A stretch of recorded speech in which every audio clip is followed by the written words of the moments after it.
सदाजनान् चारणाधिमगीतवैभव पूरिता किल दीप्तते शारदे करुणानिधे सकलानवाम्ब सदा जनान् चारणाधिमगीतवैभव पूरिता किल दीप्तते शारदे करुणानिधे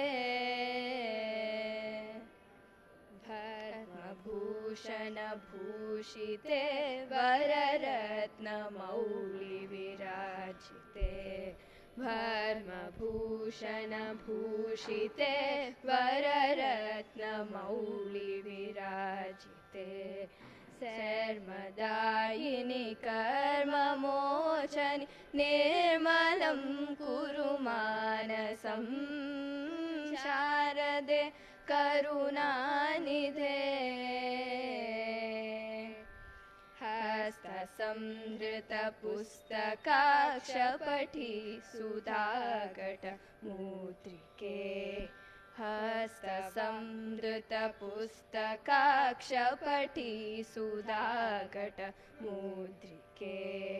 कस्तवास्ति हि वर्णने चतुरो नर कचरोदवा शारदे करुणानिधे सकलानवाम्ब सदा जनान् चारणाधिमगीतवैभव पूरिताखिल दीप्तते शारदे करुणानिधे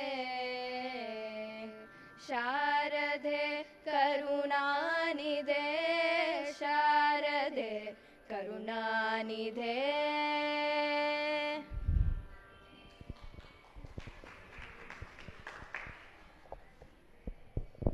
ధన్యవాదాలు హరిణి శివాని. శ్రీ గురుభ్యో నమః. నేటి మన ప్రవచన మాలికలో 3వ రోజుకి పునః స్వాగతం అందరికీ. నేడు మనకి ప్రవచనం అందించడానికి ఒక విశిష్టమైన వ్యక్తి, విశిష్టం అంటే విశిష్టం, బ్రహ్మశ్రీ హరి సీతారామమూర్తి సెలక్షన్ ఘనపాటి గారు విచ్చేస్తున్నారు. వారిని వేదిక మీదకి ఆహ్వానించుకునే ముందు గురు ప్రార్థన గురించి అందరూ నిలబడాల్సిందిగా కోరుతున్నాం.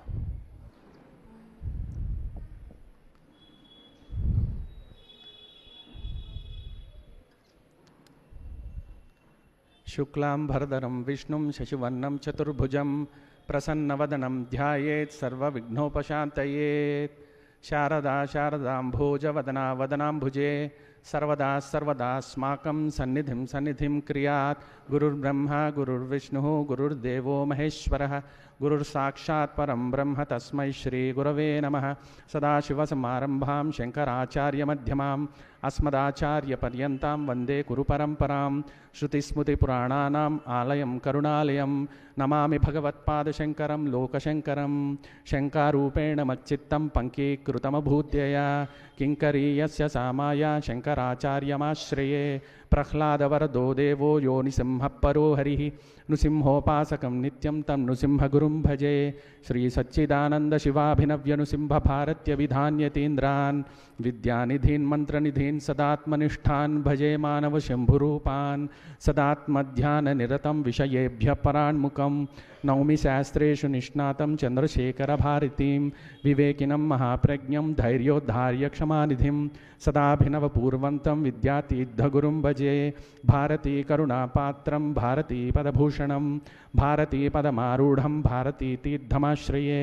विद्याविनयसम्पन्नं वीतरागं विवेकिनं वन्दे वेदान्ततत्त्वज्ञं विधुशेखरभारतीम्.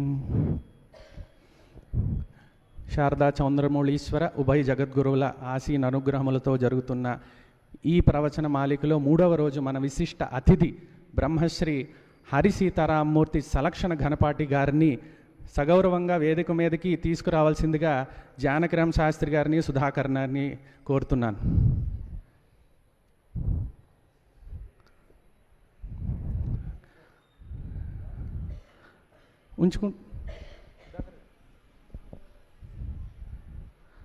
సుధాకర్ గారు వారిని పుష్పమాలాంకృతిని చేయవలసిందిగా సుధాకర్ గారిని కోరుతున్నాను.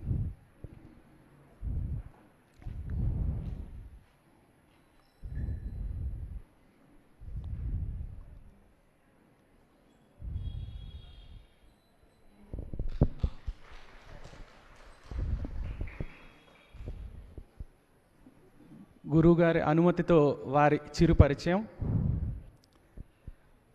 బ్రహ్మశ్రీ హరి సీతారామూర్తి సెలక్షన్ ఘనపాటి గారు వారి తండ్రి గారైన బ్రహ్మశ్రీ హరివీరభద్ర శర్మ గారి వద్దనే యజుర్వేద ఘనాంతం అభ్యసించారు. బ్రహ్మశ్రీ కుప్ప వెంకట కృష్ణమూర్తి గారు మరియు బ్రహ్మశ్రీ రామకృష్ణమూర్తి శాస్త్రి గారుల వంటి మహామహులైన గురువుల వద్ద సంస్కృత ప్రాథమిక అంశాలు, కావ్య నాటక సాహిత్యములు నేర్చుకున్నారు. యజుర్వేద సలక్షణ గణాంతం, భాష్యం, వేదాంత ప్రకరణ గ్రంథాలు మరియు ఆది శంకరాచార్యకృత ప్రస్థానత్రయ భాష్యములు మహానుభావులైన వారి గురువులు బ్రహ్మశ్రీ విష్ణుభొట్ల సుబ్రహ్మణ్య సలక్షణ ఘనపాటి గారి వద్ద అభ్యసించారు. యజుర్వేద క్రమాంతం, ఘనాంతం, సలక్షణ ఘనాంతాల్లో శ్రీ శృంగేరి శారదాపీఠంతో పాటు అన్ని ప్రధాన పీఠాలు నిర్వహించే పరీక్షలలో ఉత్తీర్ణులైనారు. సంస్కృతంలో ఎంఏ మరియు కృష్ణ యజుర్వేద భాష్యంలో పిహెచ్డి పట్టాలు కూడా పొందారు. విద్యానిధి, సలక్షణ ఘనాలంకార, వేద భాష్య రక్షామణి వంటి బిరుదులు అలంకరించిన వీరిని అవధూత దట్టపీఠం వారు ఆస్థాన విద్వాన్ హోదాని ఇచ్చి గౌరవించారు. అతి పిన్న వయసులో ఇంతటి విద్వత్తును సంపాదించిన ఈ అరుదైన వేద శాస్త్ర విద్మణమణికి శిరఃపూర్వక స్వాగతం పలుకుతూ వారి ప్రవచనాన్ని ప్రారంభించవలసిందిగా కోరుకుంటున్నాం. గురుగారు.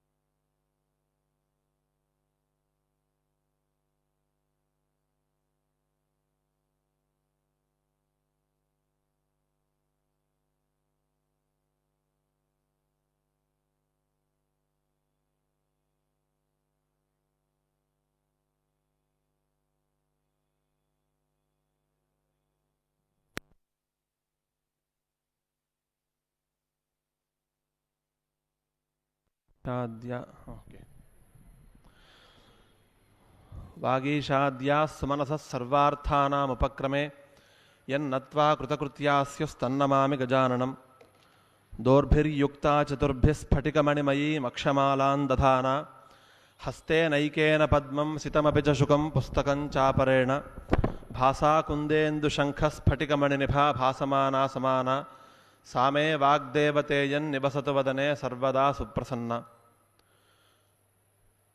శృతిస్మృతిపురాణానాం ఆలయం కరుణాలయం నమామి భగవత్పాదశంకరం లోకశంకరం. సభాయై నమః. శృంగేరి దక్షిణాంనాయ శారదాపీఠ జగద్గురువులు పరమపూజ్య శ్రీ భారతీతీర్థ మహాస్వామివారి పాదారవిందములకు, అలానే జగద్గురు శ్రీ విధుశేఖర భారతీ మహాస్వామివారి పాదారవిందములకు సాష్టాంగ ప్రణామాలను అర్పిస్తూ, అస్మత్ సద్గురువులైన పరమపూజ్య శ్రీ శ్రీ శ్రీ గణపతి సచ్చిదానంద స్వామీజీ వారి పాదారవిందములకు సాష్టాంగ వందనాలను అర్పిస్తూ, ఈనాటి కార్యక్రమంలో ఈ ప్రవచన కార్యక్రమాన్ని ప్రారంభించుకుందాం.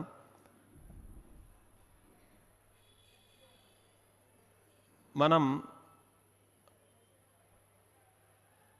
ఈశ్వర సన్నిధిలో, అలానే అమ్మవారి సన్నిధిలో ఉన్నాం. ఈ సమయం మనకి ఇవాళ అమ్మవారికి సంబంధించిన విశేషమైనటువంటి ఆరాధన విశేషాలలో, ఆరాధన తిథులలో ఇవాళ నవమీ తిథి. అమ్మవారు స్వయంగా చండీ సప్తశతిలో చెప్పిన విధంగా నవమి తిథి రోజు కానీ, అష్టమి తిథి రోజు కానీ, చతుర్దశి తిథి రోజు కానీ నన్ను గనక ఆరాధించినట్లయితే నేను సుప్రసన్నమవుతాను, మిమ్మల్ని తొందరగా అనుగ్రహిస్తాను అని ఆవిడ స్వయంగా చెప్పింది. అష్టమ్యాంచ చతుర్దశ్యాం నవమ్యాంచైకచేతసః అని. ఈ రోజున నవమి తిథి శుక్రవారం కలిసి రావటం కూడా విశేషం. ఆ సందర్భంగా అమ్మవారి కోటి కుంకుమార్చన కార్యక్రమం, ఆ సందర్భంగా దేవీ ప్రవచన మాలిక, ఆ ప్రవచన మాలికలో భాగంగా అమ్మవారికి సంబంధించిన విశేషాలని ఒక్కొక్క రోజు ఒక్కొక్కరి ద్వారా మనం తెలుసుకునే ప్రయత్నం చేయటం ఇదంతా కూడా జరుగుతోంది. ఈ రోజున దేవ్యపరాధ క్షమాపణ స్తోత్రంపై ప్రవచనం చేయమని జగద్గురువులే ఆదేశించారేమోనని నేను భావిస్తున్నాను. మనకి అమ్మవారి యొక్క విశేషాలు, అమ్మవారికి సంబంధించినటువంటి ఆరాధన విశేషాలు తెలియజేసింది భగవత్పాదులైనటువంటి శంకరాచార్యులు వారు స్వయంగా కైలాసానికి వెళ్ళి అక్కడ అమ్మవారి ఆరాధన విశేషాలను తెలుసుకొని మనకి సౌందర్యలహరి రూపంలో మనకు అందించారు. వారు చాలా అనతి కాలంలోనే అనేక మహోత్తరమైనటువంటి కార్యక్రమాలను నిర్వహించి లోకోత్తరమైనటువంటి విశేషాలను కూడా, అలానే కీర్తిని కూడా పొంది ఉన్నటువంటి మహనీయులు. వారు అనేక గ్రంథాలను రచించారు. ఆ గ్రంథాలలో ఉత్తమాధికారులకి భాష్య గ్రంథాలను రచించారు. అలానే మధ్యమాధికారుల కోసం ప్రకరణ గ్రంథాలు, అంతకన్నా కొద్దిగా తక్కువ స్థాయి వారి కోసం స్తోత్ర గ్రంథాలు రచించారు. ప్రధానంగా వారు అవతరించింది అద్వైత మత స్థాపన కోసం. ఆ రోజుల్లో అనేకములైనటువంటి మతాలు అవైదికంగా ప్రచారమవుతున్నటువంటి సమయంలో సాక్షాత్తు పరమశివుడే శంకరాచార్యుల వారిగా అవతరించారు. ఆయన అవతరించి ఆ అవైదిక మతాలన్నిటినీ కూడా ఖండించి అద్వైత మతాన్ని స్థాపన చేశారు. ఆ అద్వైతం గురించి అందరికీ తెలియజేసే ప్రయత్నంలో భాష్య గ్రంథాలు, ప్రకరణ గ్రంథాలు, స్తోత్ర గ్రంథాలు ఇవన్నీ కూడా రచించారు. అంటే ఈ అద్వైతం అనేది అందరూ కూడా అనుసరించవలసినటువంటిది, అందరికీ యోగ్యమైనటువంటిది. ఇదే వేదం యొక్క హృదయము, వేదం యొక్క సారాంశము, వేదం చూపినటువంటి మార్గము. వేదవాక్యానికి ఈ విధమైనటువంటి అన్వయం చేసుకోవాలి. అలా అన్వయం చేసుకున్నట్లయితేనే మనకి ఆ అద్వైతం అనేది కుదురుతుంది.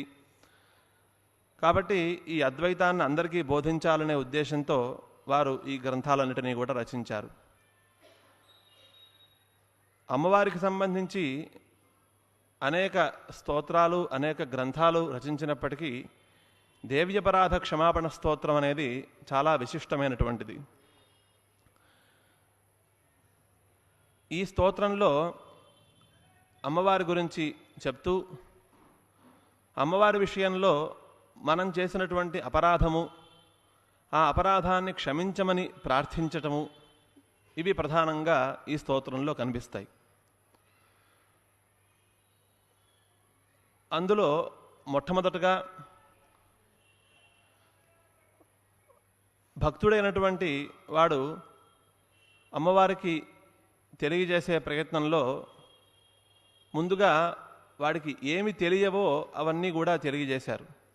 మొట్టమొదటి శ్లోకంలో నమంత్రం నో యంత్రం తదపి చ నజానే స్తుతిమహో నచాహ్వానం ధ్యానం తదపి చ నజానే స్తుతికథాః నజానే ముద్రాస్తే తదపి చ నజానే విలపనం పరంజానే మాతస్త్వదనుసరణం క్లేశహరణం అని. మనం ఏదైనా ఒక విద్య నేర్చుకోవటానికి వెళ్ళినప్పుడు, అలానే మనకి ఒక విషయం తెలుసుకోవటానికి వెళ్ళినప్పుడు, నాకు ఈ విషయం గురించి చెప్పండి అని అడగటం ఒక పద్ధతి అయితే, నాకు ఈ విషయం గురించి ఏమీ తెలియదండి, ఈ విషయం గురించి నాకు తెలియచేయండి అని కనుక మనం అడిగినట్లయితే చెప్పేవాడికి సులువుగా ఉంటుంది. సగం సగం తెలుసుకొని మనం వెళ్ళి అడిగామనుకోండి, ఆయన చెప్పేవన్నీ కూడా మనకు తెలిసినట్టే అనిపిస్తూ ఉంటాయి. ఇక మనం తెలుసుకునేది, కొత్తగా తెలుసుకునేది ఏమీ ఉండదు.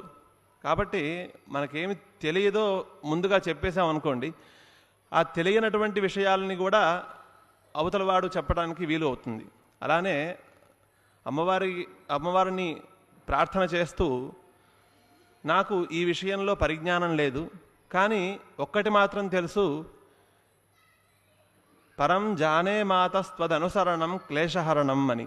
నిన్ను గనక అనుసరించినట్లయితే నాకున్న కష్టాలన్నీ కూడా దూరం అయిపోతాయి, క్లేశాలన్నీ కూడా పటాపంచులైపోతాయి, ఆ ఒక్క విషయం మాత్రం తెలుసు అని అన్నారు. అయితే ఏం తెలియవు అని చెప్పారు అని అంటే, మొట్టమొదటగా నా మంత్రం తెలియదు. అసలు మంత్రం ఎందుకు తెలుసుకోవాలి అనంటే, దేవతల్ని ఆరాధించాలి అనంటే మంత్రం తెలుసుకోవడం చాలా ముఖ్యం. ఎందుకనంటే ఈ దేవతలందరూ కూడా మంత్రాన్ని ఆశ్రయించి ఉంటారు. మంత్రాధీనంతు దైవతం అని శాస్త్రం చెప్తుంది. ఇంకొక మాట కూడా, మనం ఇక్కడ కూర్చొని ఆ మంత్రాన్ని కనుక జపించినట్లయితే ఆ మంత్ర అధిష్టాన దేవత అయినటువంటి ఆ దేవతకి ఒక సంస్కారం కలుగుతుందిట. ఫలానా చోట నా భక్తుడు నన్ను ఆహ్వానిస్తున్నాడు, వాడిని వెళ్ళి నేను అనుగ్రహించాలి అనే ఒకనొక సంస్కారం కలుగుతుందని శాస్త్రకర్తలు చెప్తారు. కాబట్టి దేవతని ఆరాధించాలి, దేవతని ఉపాసన చేయాలి, దేవత యొక్క అనుగ్రహం పొందాలి అనంటే మంత్రం అనేది చాలా ప్రధానమైనటువంటిది. ఆ మంత్రం నాకు తెలియదు అని మొట్టమొదట చెప్పారు. అలానే నో యంత్రం, మంత్రాన్ని అధిష్ఠించి దేవత ఉంటుందని మనం చెప్పుకున్నాం. ఇక యంత్రానికి సంబంధించిన విషయ పరిజ్ఞానం కూడా నాకు లేదు అని ఈ శ్లోకంలో చెప్తున్నారు. అసలు యంత్రం అంటే ఏమిటి అని అంటే, దేవత వచ్చి స్థిరంగా కూర్చునేటటువంటి ఒకానొక ప్రదేశం. ఆ యంత్రంలో ఆ దేవతని ఆవాహన చేసి, ఆ యంత్రంలో ఉన్నటువంటి ఆ దేవతకి సకల ఉపచారాలు చేసి, ఆ దేవతని సుప్రసన్నం చేసుకొని ఆ దేవత యొక్క అనుగ్రహాన్ని పొందే విధానం మనకి శాస్త్రాల్లో కనబడుతూ ఉంటుంది. కాబట్టి అమ్మవారి యొక్క అలానే దేవత యొక్క ఆరాధన విశేషాలలో యంత్రం గురించి తెలుసుకోవటం, యంత్ర పరిజ్ఞానము, ఇవన్నీ కూడా చాలా ముఖ్యం. నాకు మంత్రం తెలియదు, యంత్రం గురించి అంతకన్నా తెలియదు.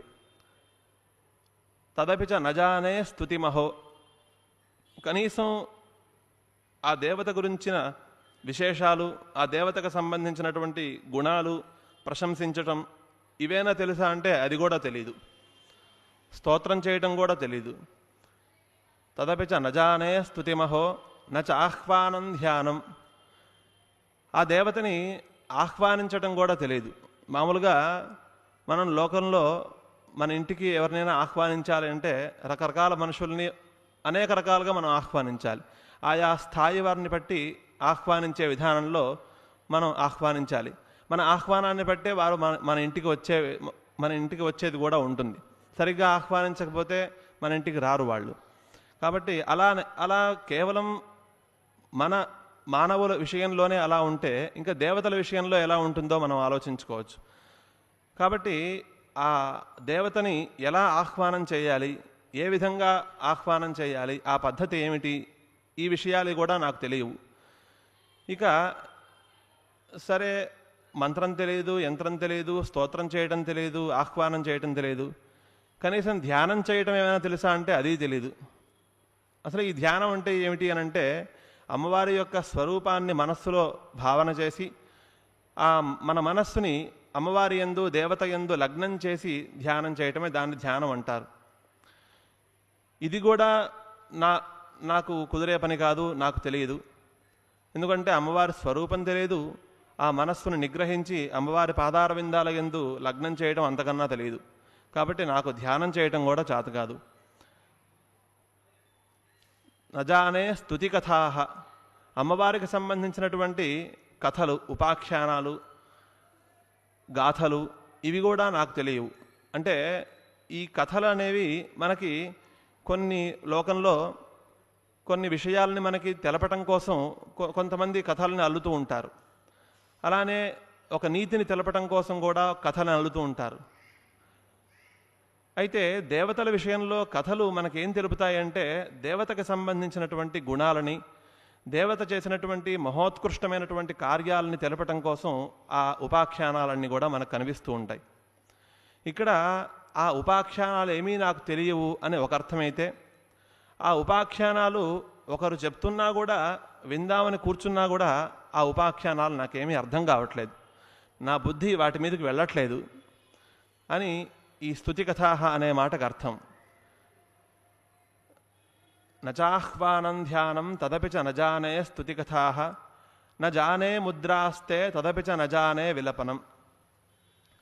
ఇక అమ్మవారికి సంబంధించినటువంటి ఆరాధన విశేషాలలో ముద్రలు అనేవి చాలా ముఖ్యమైనవి. మనకి మామూలుగా రోజు సంధ్యావందనం చేసే దాంట్లోనే గాయత్రి అమ్మవారిని ఉపాసన చేసే విషయంలో సుముఖం సంపుటం చైవ అని మనం ముద్రలు వేస్తాం. ఆ ముద్రల ద్వారా అమ్మవారి యొక్క అనుగ్రహం లభిస్తుంది, అమ్మవారు సుప్రసన్నురాలవుతుంది అని చెప్తారు. కాబట్టి అమ్మవారిని సుప్రసన్నం చేసుకోవడానికి ముద్రల గురించి కూడా నాకు తెలియదు. నజానే ముద్రాస్తే తదపిచ నజానే విలపనం. ఇక విలపనం అంటే ఏడవటం, దుఃఖించటం. ఎందుకు దుఃఖించటం అనంటే అమ్మవారికి సంబంధించిన విశేషాలు, అమ్మవారికి సంబంధించిన గుణాలు ఏమీ తెలియకపోవటం, ఏదైనా మనకి కష్టం వచ్చినప్పుడు, దుఃఖం వచ్చినప్పుడు అమ్మవారికి చెప్పుకోవటం కూడా మనకి చేత కాదు. కాబట్టి ఇక్కడ నజానే విలపనం అని అన్నారు. అయితే పరం జానే మాతస్త్వదనుసరణం క్లేశహరణం. నిన్ను గనక అనుసరించినట్లయితే నా క్లేశాలు కష్టాలన్నీ కూడా దూరం అయిపోతాయి అని.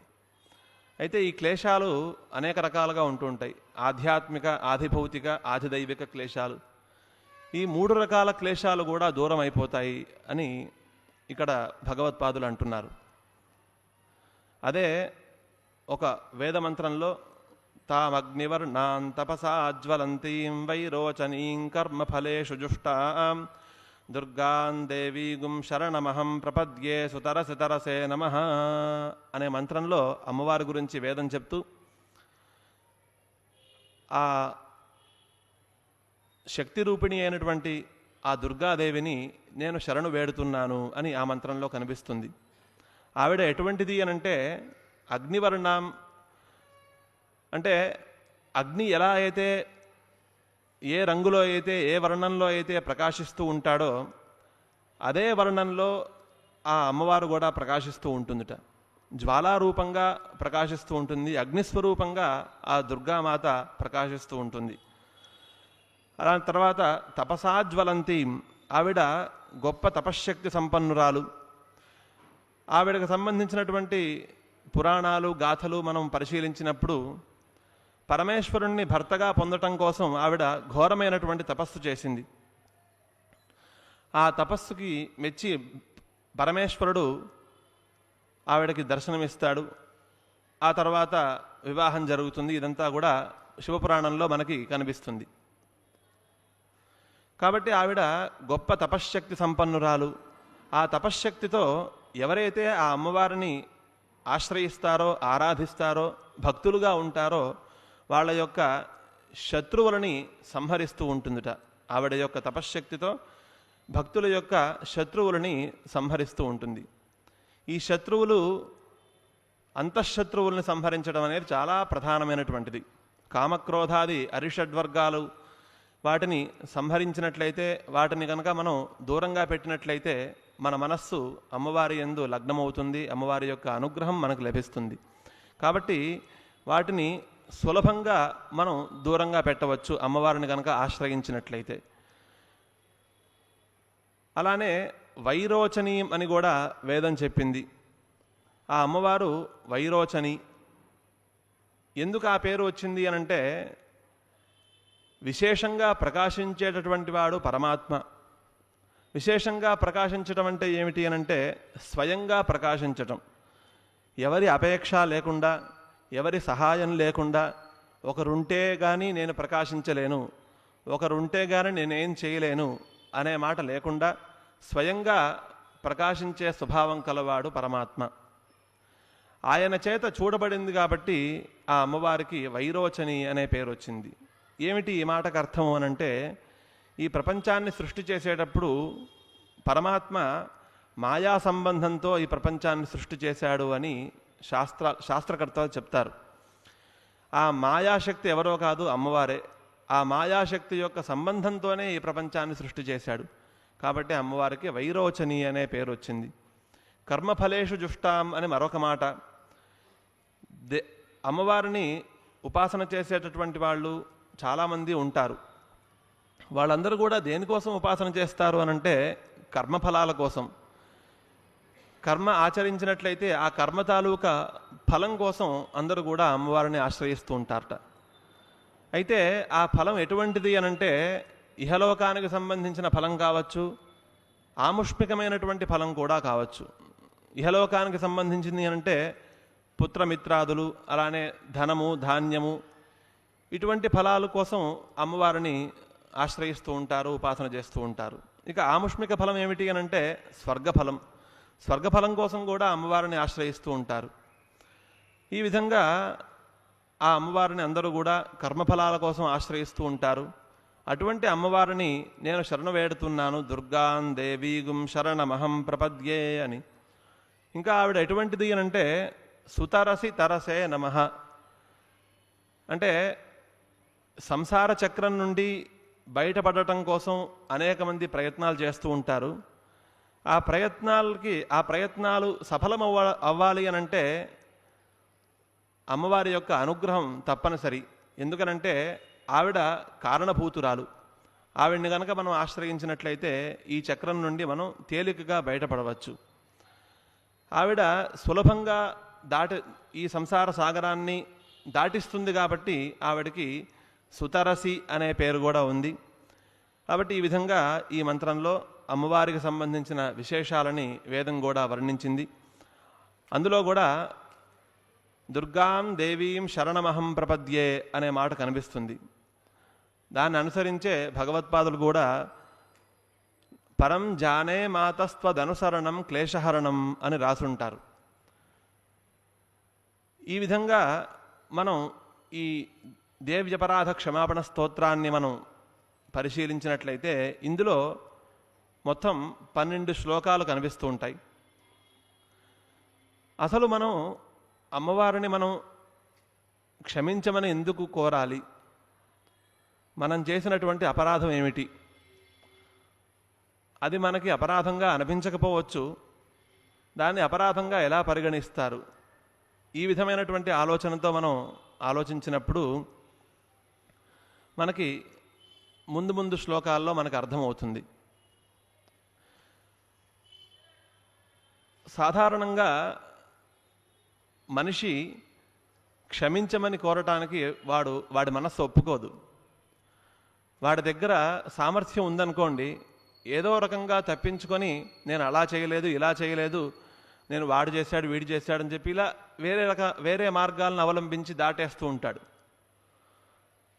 అలానే వాడి దగ్గర యోగ్యత లేనంత వరకు క్షమించమని అడగటానికి వాడికి నోటి మాట రాదు.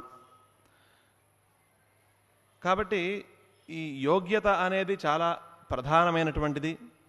అలానే అమ్మవారిని క్షమించమని అడగటం కూడా ఎంతో ఉత్తమమైనటువంటి గుణం. ఆ గుణాన్ని మనకి భగవత్పాదులు వారు ఈ స్తోత్రం ద్వారా చూపిస్తున్నారు. 2వ శ్లోకంలో చూడండి, విధేరజ్ఞానేన ద్రవిణ విరహేణాలసతయ విధేయా శక్యత్వాత్ తవ చరణయోర్యాచ్యుతిరభూత్ తదేతత్ క్షంతవ్యం జనని సకలోద్ధారణి శివే కుపుత్రోజాయేత క్వచిదపి కుమాతా నభవతి అని. ఇక్కడ తల్లికి కుమారుడికి ఉన్నటువంటి సంబంధాన్ని కూడా మనకి పరిచయం చేస్తున్నారు శంకర భగవత్పాదులు. లోకంలో కుపుత్రో జాయేత క్వచిదపి కుమాతా నభవతి. దుష్టుడైనటువంటి పుత్రుడు కలగవచ్చునుగాక, జన్మించవచ్చునుగాక, అయితే దుష్టురాలైనటువంటి తల్లి మాత్రం ఉండదు. దీనికి అర్థం ఏమిటి అనంటే పుత్రశబ్దానికి పున్నామ నరకం నుండి దాటించేవాడే పుత్రుడు. తల్లిదండ్రుల్ని పున్నామ నరకం నుండి దాటించేవాడే పుత్రుడు. పుత్రులు కొంతమంది వాళ్ళు పెద్దవాళ్ళు అయిపోయిన తర్వాత తల్లిదండ్రులకు సంబంధించిన విషయాలని పట్టించుకోకుండా వాళ్ళు వాళ్ళ వరకే ఆలోచించుకొని తల్లిదండ్రులకి సంబంధించిన కర్మలన్నింటినీ కూడా పక్కన పెట్టేసి దాటివేయచ్చుగాక. అలా దాటివేసినట్లయితే వాళ్ళు పున్నామ నరకం నుండి దాటించినట్లు కాదు. అయితే తల్లి విషయంలో మనం చూసినట్లయితే తల్లి పిల్లవాడికి జన్మనిస్తుంది. జన్మనిచ్చిన తర్వాత వెంటనే ఆ పిల్లవాడి యొక్క రక్షణను కూడా చూస్తుంది, పాలిస్తుంది. అలానే కొంత పెద్దవాడయ్యేంత వరకు అండగా ఉండి వాడికి విద్యాబుద్ధులన్నీ కూడా నేర్పిస్తూ ఉంటుంది. ఏ తల్లి అయినా కూడా సహజంగా ఈ విధంగానే ఆలోచిస్తుంది. అందువల్లనే భగవత్పాదులు అన్నారు, కుపుత్రో జాయేత క్వచిదపి కుమాతా నభవతి. ఎప్పుడైనా పుత్రుడిలో మనం ఒక రకమైనటువంటి వేరే భావనని మనం చూడవచ్చునుగాక, అయితే తల్లిలో మాత్రం మనం చూడలేము అని అంటారు. ఇక ఈ శ్లోకంలో అమ్మవారిని క్షమించమని ప్రార్థిస్తున్నారు. మనం చేసినటువంటి అపరాధం ఏమిటి అని అంటే, విధేరజ్ఞానేన ద్రవిణ విరహేణ అలసతయా విధేయా శక్యత్వాత్ తవ చరణయోర్ యాచ్యుతిరభూత్. మనం చేసినటువంటి అపరాధం ఏమిటి అని అంటే, అమ్మవారి పాదార విందాలని ఆశ్రయించకుండా, ఆ పాదార విందాల యందు మన మనస్సును లగ్నం చేయకుండా, ఆవిడ్ని ఉపాసన చేయకుండా మన ఇష్టం వచ్చినట్టు మనం తిరగటమే ప్రధానమైనటువంటి అపరాధం. తవ చరణయోర్ యాచ్యుతిరభూత్. నీ పాదాల నుండి నేను జారి కింద పడిపోయాను. తదేతత్ క్షంతవ్యం. దాన్ని నువ్వు క్షమించాలి, తప్పనిసరిగా క్షమించాలి. ఎందుకు అనంటే, నువ్వు సకలోద్ధారిణి, అందరినీ కూడా ఉద్ధరించే స్వభావం కలదానివి నువ్వు. జనని, అందరికీ తల్లివి నువ్వు. తదేతత్ క్షంతవ్యం జనని సకలోద్ధారిణి శివే, మంగళస్వరూపురాలువి నువ్వు. అయితే నీ పాదాల నుండి జారి పడిపోవటానికి కారణాలు ఏమిటి అనంటే, విధేరజ్ఞానేన. మామూలుగా ఒక కర్మయందు ప్రవర్తించాలి అనంటే విధివాక్యం అనేది ఉండాలి. ఈ మాట శాస్త్రకర్తలు చెప్తూ ఉంటారు.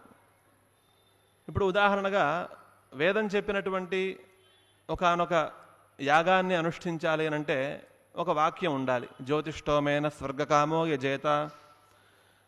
ఆ వాక్యం ఉంది కాబట్టి ఆ వాక్యాన్ని ప్రమాణంగా తీసుకొని మేము ఆ కర్మ యందు ప్రవర్తిస్తున్నాము.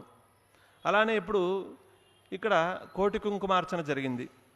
ఈ కోటి కుంకుమార్చన చేసే విషయంలో కూడా మనకి శాస్త్రకర్తలు కొన్ని వాక్యాలు చెప్పి ఉన్నారు. ఆ వాక్యాల్ని మనం ప్రమాణంగా తీసుకొని, అలానే జగద్గురువుల యొక్క ఆదేశాన్ని అనుసరించి మనం ఇక్కడ కోటి కుంకుమార్చన చేస్తున్నాం. ఇక్కడ దేవి విషయంలో, అమ్మవారి విషయంలో మనం ఈ విధికి సంబంధించినటువంటి అజ్ఞానం ఉండటం వలన, అంటే ఆ విధివాక్యం ఎలా ఉంది, ఎలా చేయాలి, ఎలా చేయకూడదు అనే విధానాన్ని మనం తెలుసుకోకుండా మనకు తోచినట్లుగా మనం వ్యవహరిస్తున్నాం. అది మొట్టమొదటి కారణం, విధేరజ్ఞానేన. తర్వాత ద్రవిణ విరహేణ అని రెండవ కారణం.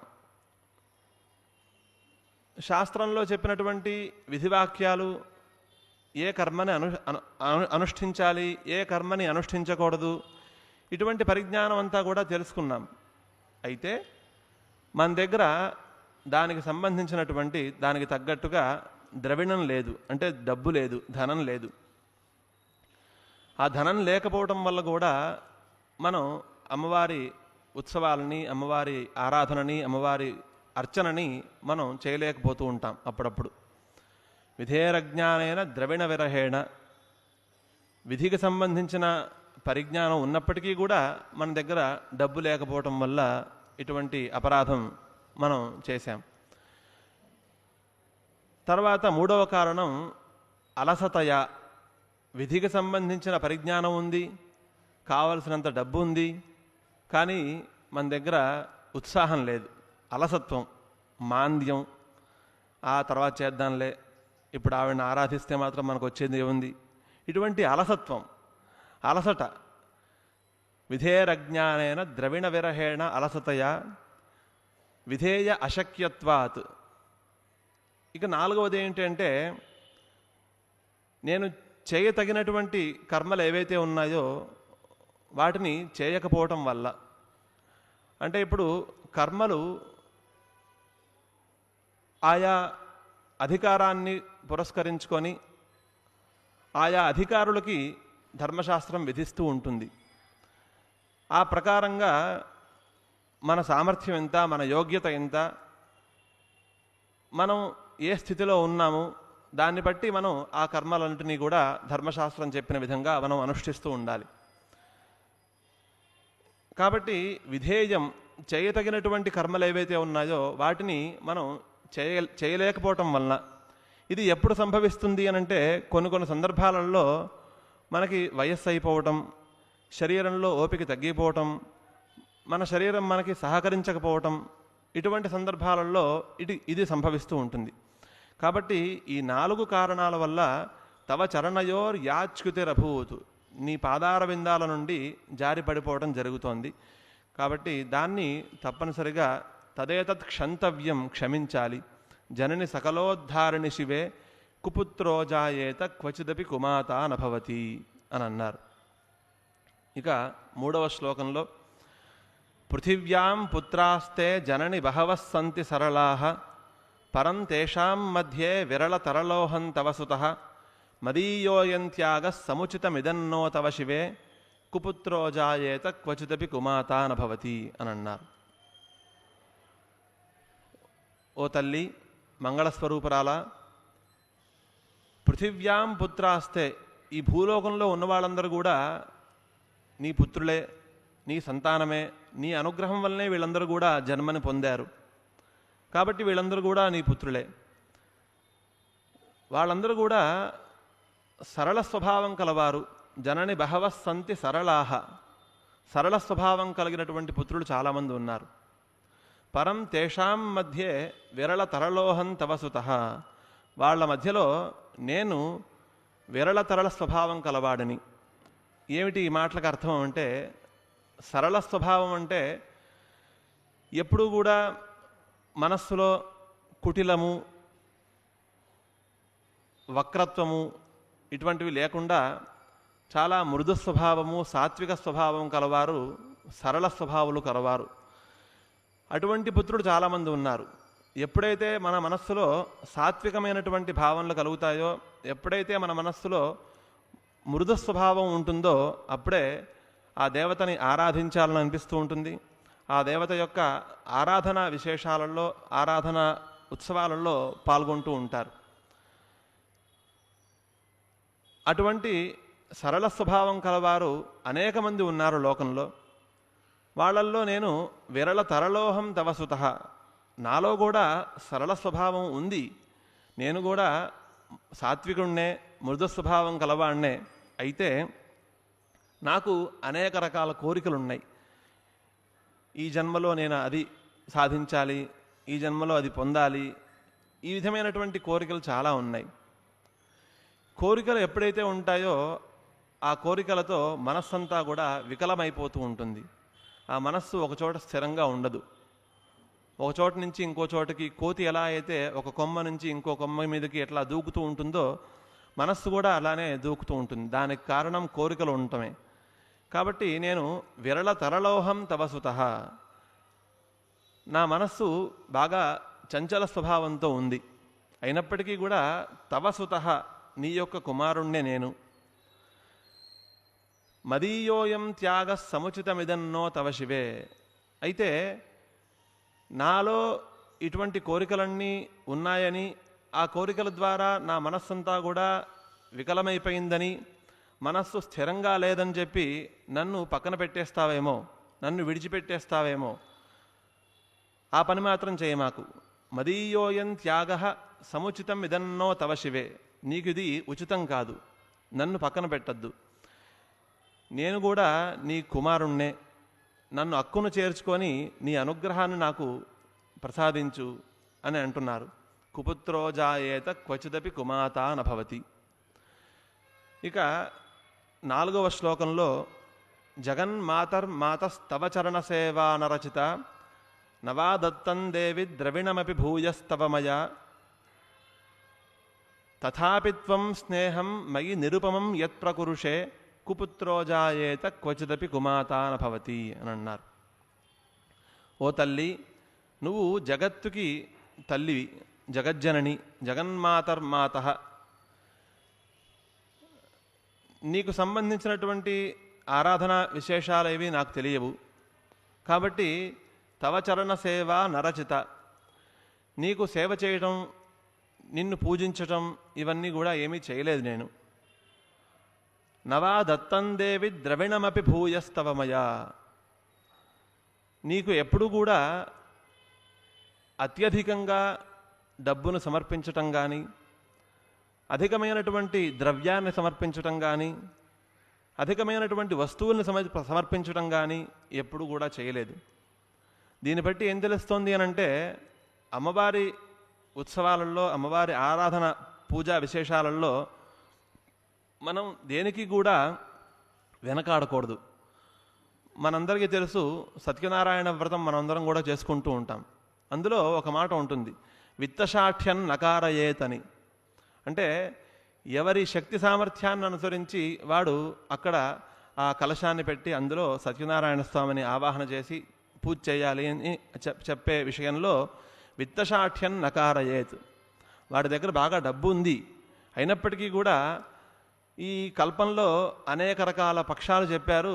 మట్టి కుండని కూడా, మట్టి కలశాన్ని కూడా పెట్టి ఆ సత్యనారాయణ స్వామిని ఆవాహన చేయొచ్చు అని చెప్పారని, వాడు డబ్బు ఉన్నప్పటికీ కూడా ఆ మట్టి కుండను తీసుకొచ్చి వాడు ఆరాధన చేసినట్లయితే అది భగవంతుడు ఒప్పుకోడు. కాబట్టి విత్తశాఠ్యన్ నకారయేత్ అని అక్కడ మాట కనిపిస్తుంది. అలానే ఇక్కడ కూడా అమ్మవారికి సంబంధించిన విశేషాలలో నవాదత్తం దేవి ద్రవిణమపి భూయస్తవమయ, అమ్మవారికి మనం చేసే ఆరాధనల్లో భూరిగా, అత్యధికంగా మనం ఎంతవరకైతే మనం సమర్పించగలమో, ఎంతవరకైతే మనం అమ్మవారిని తృప్తిపరచగలమో అంతవరకు మనం చేయాలి. అప్పుడు మనకి అమ్మవారి యొక్క అనుగ్రహం లభిస్తుంది. నవాదత్తం దేవి ద్రవిణమపి భూయస్తవమయ, ఓ తల్లి జగజ్జనని, నిన్ను సేవించలేదు, నా శక్తి సామర్థ్యాన్ని అనుసరించి నీకేది సమర్పించలేదు. అయినప్పటికీ తథాపి త్వం స్నేహం మయి నిరుపమం యత్ ప్రకురుషే, అయినప్పటికీ కూడా నువ్వు నాయందు ఎంతో దయతో, ఎంతో కరుణతో నన్ను అనుగ్రహిస్తూనే ఉన్నావమ్మా. ఎందుకనంటే కుపుత్రో జాయేత క్వచిదపి కుమాతా నభవతి, తల్లి ఎప్పుడు కూడా కుటిలమైనటువంటి స్వభావంతో ఉండదని మనం ఇందాక అనుకున్నాం. పుత్రుడు ఉండవచ్చునుగాక, నువ్వు జగజ్జనని కదా, అందువల్ల నేను ఏం చేయకపోయినప్పటికీ కూడా నన్ను అనుగ్రహిస్తూనే ఉన్నావమ్మా నువ్వు. తథాపిత్వం స్నేహం మయి నిరుపమం యత్ ప్రకురుషే, ఆ అనురాగం కూడా, ఆ ప్రేమ కూడా నిరుపమం, సాటి లేనటువంటి దయని చూపిస్తున్నావు నువ్వు అని ఈ 4వ శ్లోకంలో అమ్మవారికి సంబంధించిన విశేషాలని భగవత్పాదులు తెలియజేశారు. ఇక తర్వాత శ్లోకంలో పరిత్యక్తాదేవాః వివిధ విధ సేవా కొలతయా మయా పంచాశీతేరధికమపనీతే తు వయసి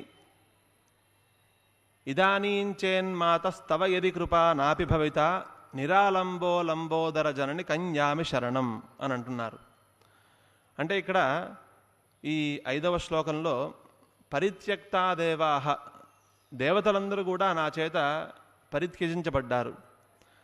ఎందుకు అనంటే వివిధ విధ సేవాకులతయా మయా పంచాశీతేరధికమపనీతేతు వయసి, నాకిప్పుడు 85 సంవత్సరాలు వచ్చినాయి.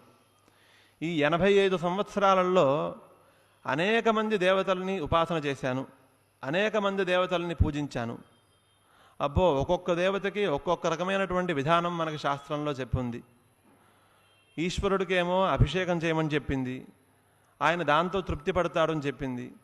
విష్ణుమూర్తికి సంబంధించిన విషయంలో అయితే ఆయనకి అలంకారం చేయమని చెప్పింది.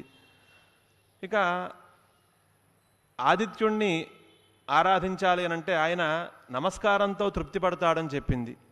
ఇలా అనేక రకాలుగా ఆ దేవతల యొక్క ఆరాధన విశేషాలు కనిపిస్తున్నాయి. ఆ ప్రకారంగా ఆ దేవతలందరినీ కూడా నేను ఆరాధించాను. బాల్యంలో బ్రహ్మచర్యాశ్రమంలో ఉన్నప్పుడు ఆ ఆశ్రమ ధర్మాలన్నిటినీ కూడా పాటించాను ఒక 25 ఏళ్ళ వరకు. ఆ తర్వాత వివాహం చేసుకొని గృహస్థాశ్రమంలో ఉండి ఆ గృహస్థ ధర్మాలన్నింటినీ కూడా నేను చేశాను. అంటే యజ్ఞం చేశాను, దానం చేశాను, అలానే దేవతలకు సంబంధించిన ఆరాధన చేశాను. ఆ తర్వాత మరొక 25 ఏళ్ళు వానప్రస్థానికి సంబంధించిన నియమాలుంటే వాటిని కూడా నేను అనుసరించాను. అంటే ఎక్కువగా తపస్సు చేసుకుంటూ ఉండటం, ఐహికమైనటువంటి విషయాలపైన ఆసక్తిని తగ్గించుకుంటూ ఉండటం, ఇలా చేస్తూనే ఉన్నాను. ఇలా నేను 85 సంవత్సరాలు జీవించాను. నేను జీవించినటువంటి ఇంతకాలంలో ఇంతమంది దేవతల యొక్క ఆరాధన విశేషాలని నేను తెలుసుకొని నేను ఆరాధించి నా మనస్సంతా కూడా వ్యాకులమైపోయింది. ఎవరిని ప్రధానంగా ఆశ్రయించాలి, ఎవరు నాకు మేలు చేసేవారు అని నేను తెలుసుకోలేకపోయాను.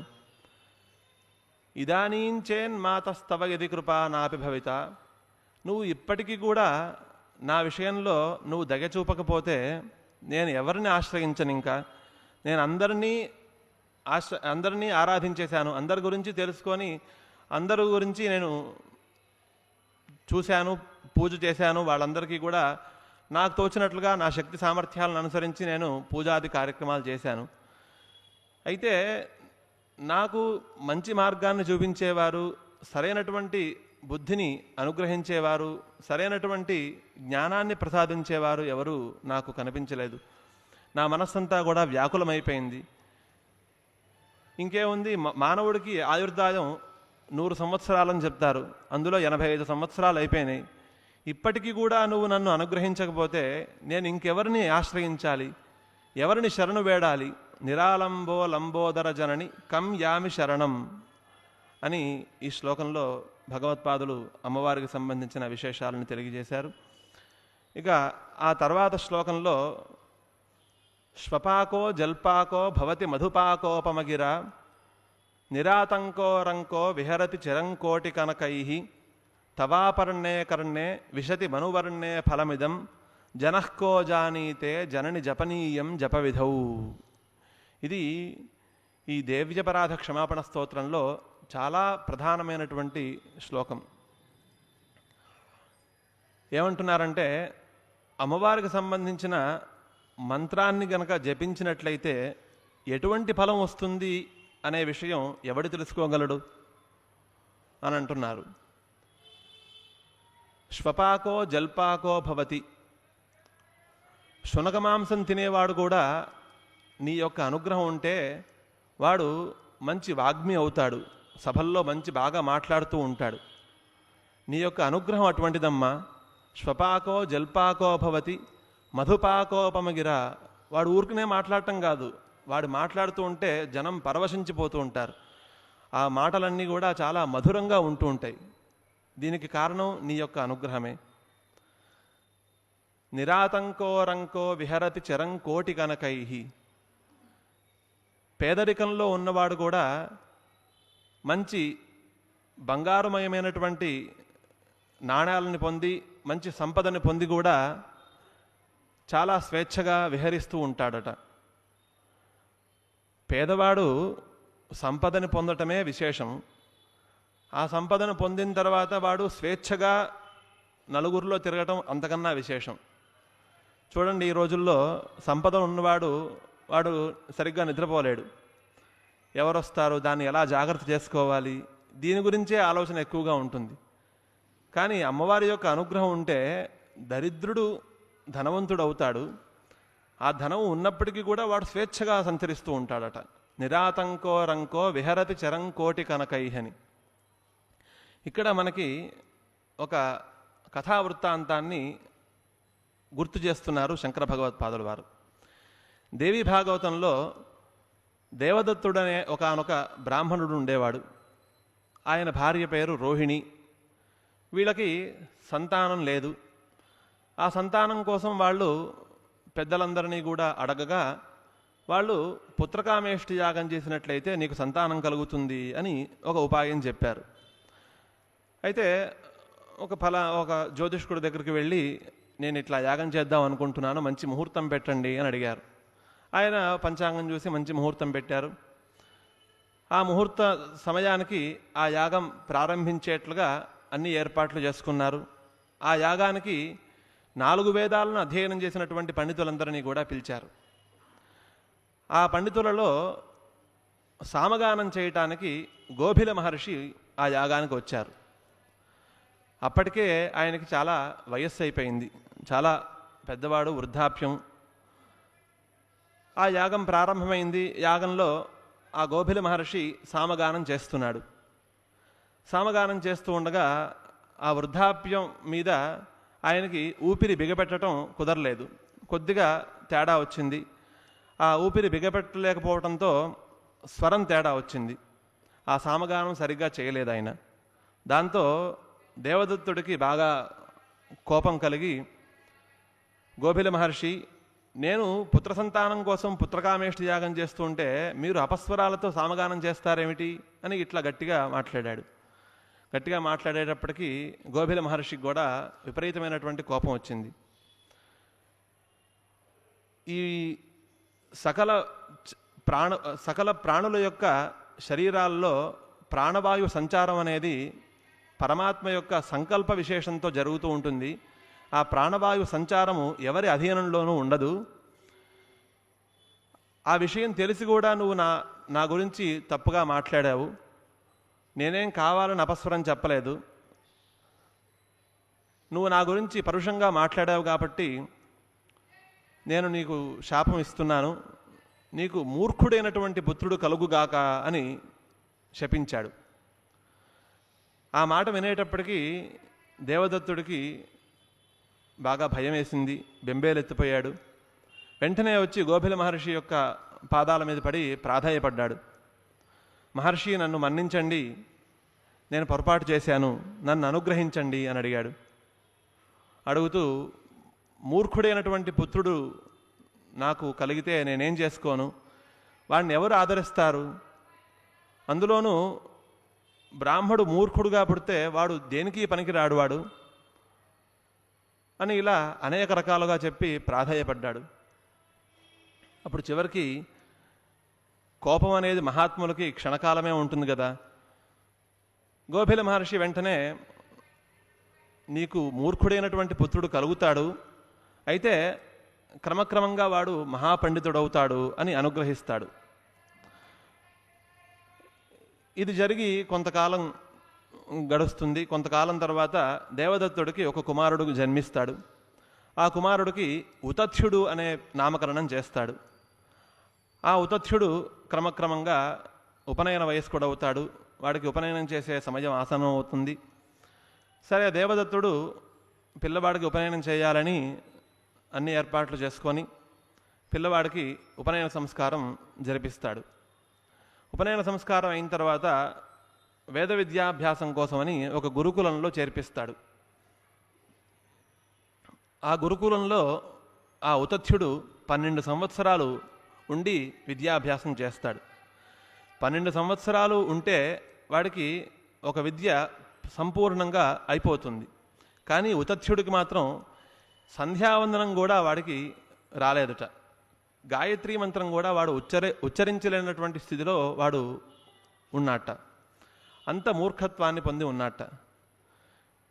సరే, తండ్రి అయినటువంటి దేవదత్తుడు ఆ పిల్లవాడి సంగతి చూసి చాలా బాధపడి సరే ఇంటికి తీసుకెళ్ళిపోయాడు. ఇంట్లో కొంతకాలం ఆ పిల్లవాడిని ఉంచుకున్నాడు. అందరూ కూడా ఆ పిల్లవాడి గురించి నలుగురు 4 రకాలుగా మాట్లాడుతూ ఉంటే ఆ మాటలన్నీ కూడా విని తట్టుకోలేక తండ్రి కూడా ఆ పిల్లవాడిని చాలా పరుషంగా మాట్లాడాడు.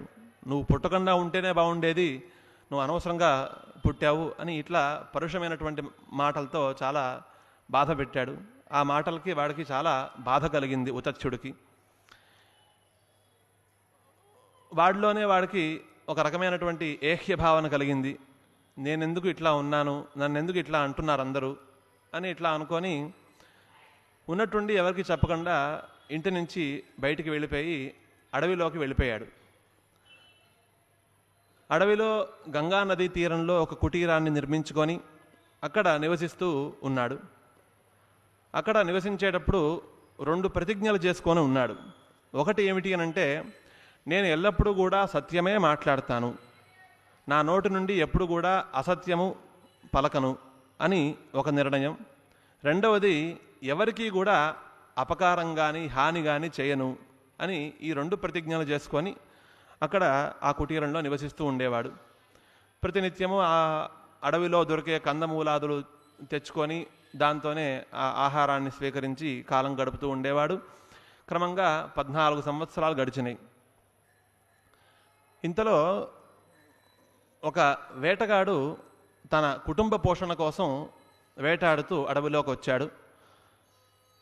ఒక వరాహం కనిపించగానే బాణాన్ని సంధించి ఆ వరాహంపైకి ఆ బాణ ప్రయోగం చేస్తాడు. వెంటనే ఆ బాణం వెళ్ళి ఆ వరాహాన్ని గుచ్చుకుంటుంది.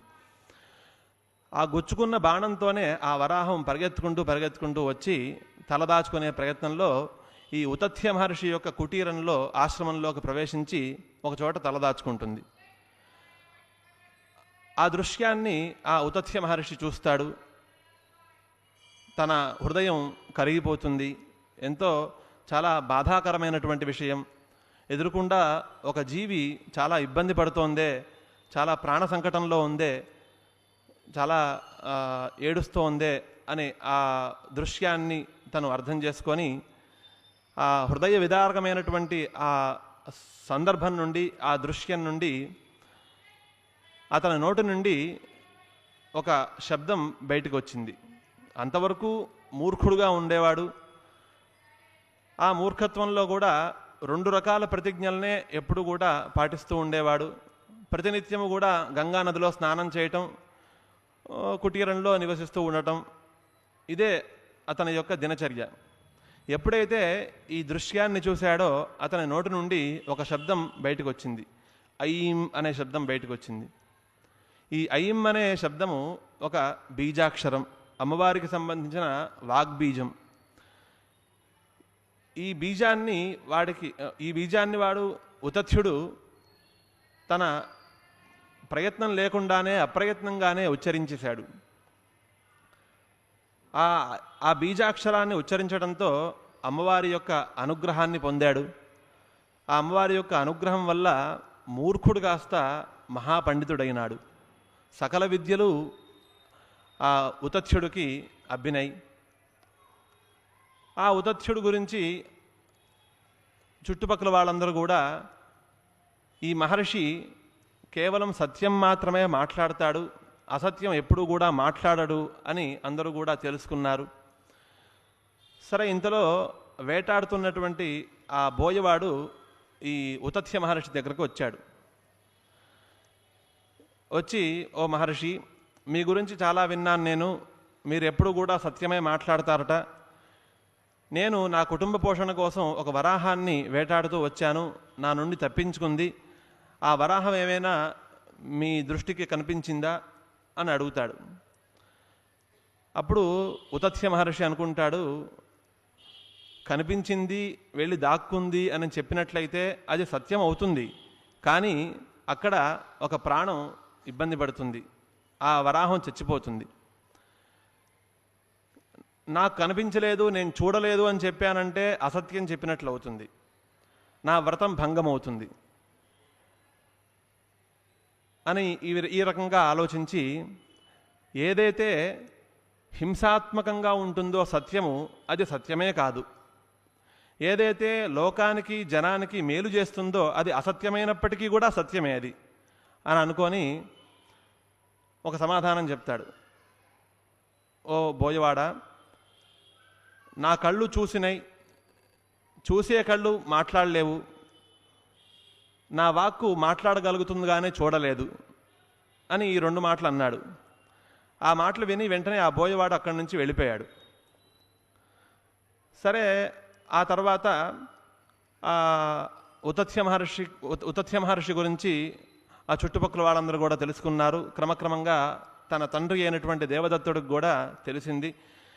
ఇతనికి ఉతథ్యుడనే పేరు పోయి సత్యతపుడు అనే పేరు కూడా వచ్చిందని తెలుసుకుంటాడు.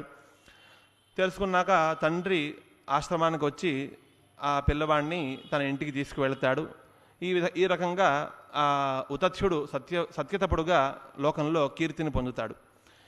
ఈ కథలో మనకి అర్థమయ్యేది ఏమిటి అంటే, అమ్మవారి యొక్క అనుగ్రహం ఉన్నట్లయితే మనం ఏదైనా దేన్నైనా సాధించవచ్చు. ఒక మూర్ఖుడు కూడా మహాపండితుడుగా మారినటువంటి సందర్భం ఈ ఉపాఖ్యానం ద్వారా మనకు తెలుస్తోంది. ఆ ఉపాఖ్యానాన్ని గుర్తు చేస్తూ భగవత్పాదులు శ్వపాకో జల్పాకో భవతి మధుపాకోపమగిర, శునకమాంసం తినేవాడు కూడా చాలా మధురమైనటువంటి వాక్కుతో వాడు మంచి వాగ్మి అవుతాడు, బాగా మంచి మాట్లాడేవాడు అవుతాడు. అలానే నిరాతంకోరంకో విహరతి చిరం కోటి కనకైహి అని మరొక మాట కూడా అన్నారు. దీని ద్వారా కూడా ఇంకొక ఉపాఖ్యానాన్ని కూడా మనకి తెలియజేస్తున్నారు. కోసల దేశంలో ధ్రువసంధి అనే పేరు గల ఒకనొక మహారాజు ఉండేవాడు. ఆయనకి మనోరమ అలానే లీలావతి ఈ పేర్లు గల 2 భార్యలు ఉండేవారు. మనోరమ కళింగ దేశాధిపతి మహారాజు గారి యొక్క కుమార్తె, లీలావతి అవంతిక దేశాధిపతి యొక్క కుమార్తె.